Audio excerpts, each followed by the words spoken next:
What's good, YouTube? You already know Big Flocka with a convict's perspective, and I'm gonna smash, dash, and slide on through that little bit of energy. So check it out. We got a breaking exclusive that just came out today, November 5th, 2022. And this is according to, let me see, KTLA, LA's very own.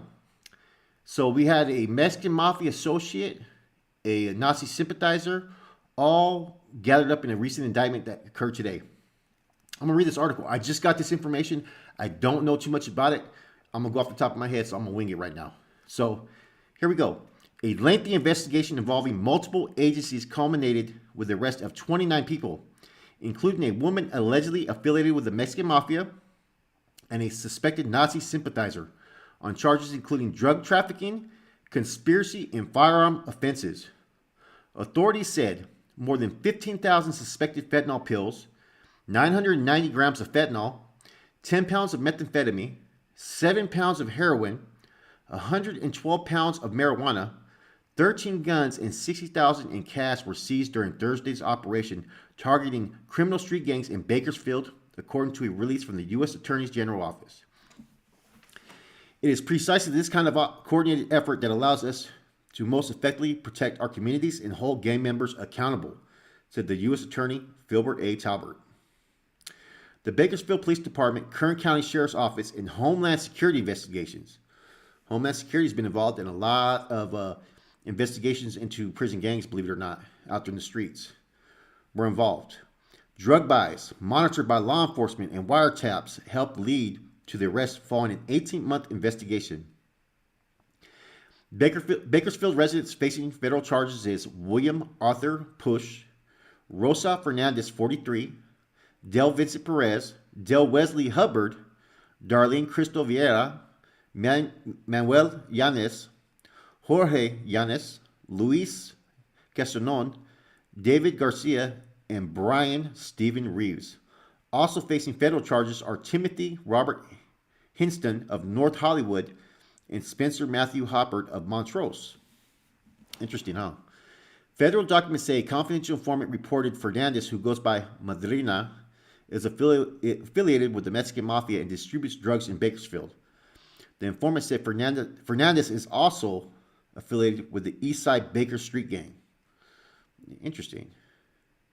Posh is suspected member of the Eastside Bakers who's in business with Fernandez, according to the court filings.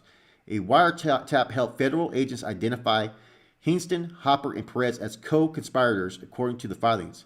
Authorities say Hingston is a suspected Nazi sympathizer and white supremacist who supplied drugs to Push.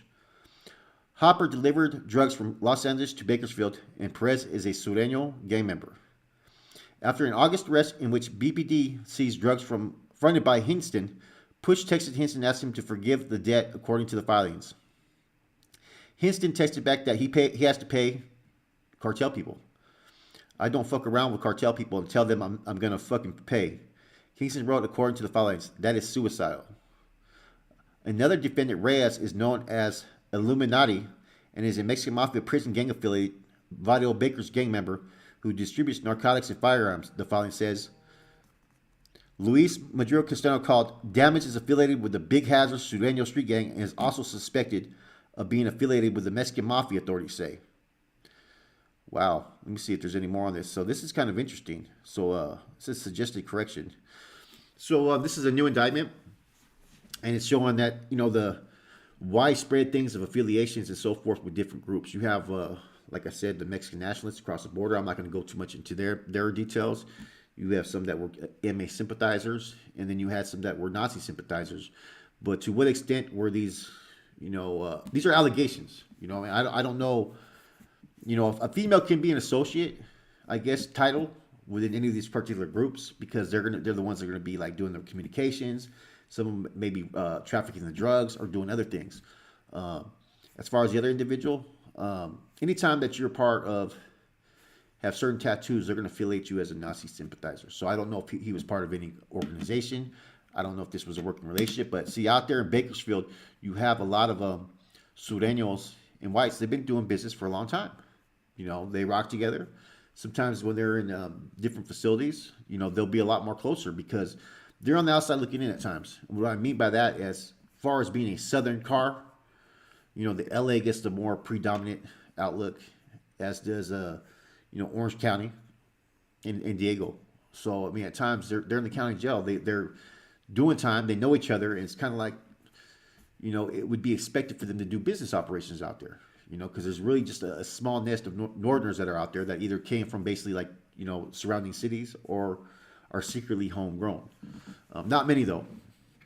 So this all makes sense, man, and this just goes to show you, after all the different spills that me and Rojo have done, the nature of how they run these investigations. A lot of times you may think that law enforcement don't know nothing, but they do know. They're on top of things, man. You know what I'm saying?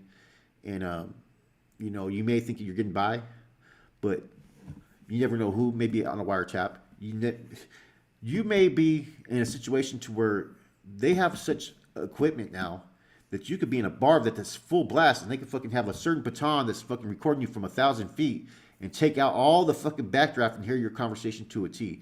There's no safety. There's no security in this. So there's always a need for a void. I mean, there's always a void that is needed to be filled. Excuse me. And that void is someone who can traffic the work, the product out there in the streets. So there's always those that want to send to power and leadership positions that come with that. But the end result's going to be the same. No matter what, you're going to catch a license. No matter what, this is what's going to occur. There's no way around it. And sometimes people forget to really look at things in a broader perspective of what the consequences could be of it. Nowadays a lot of females are being entrusted with more responsibility than some men, because sometimes a female will be so loyal to her man that they'll be the last to sit there and flip. But it also could be a weakling too.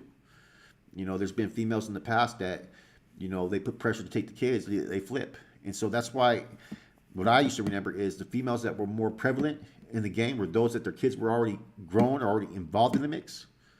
Therefore, there was no consequences that their kids could be taken. They had nothing to lose.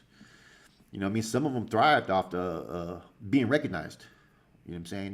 That's an associate of the NF right there. She communicates for them. She goes and visits them.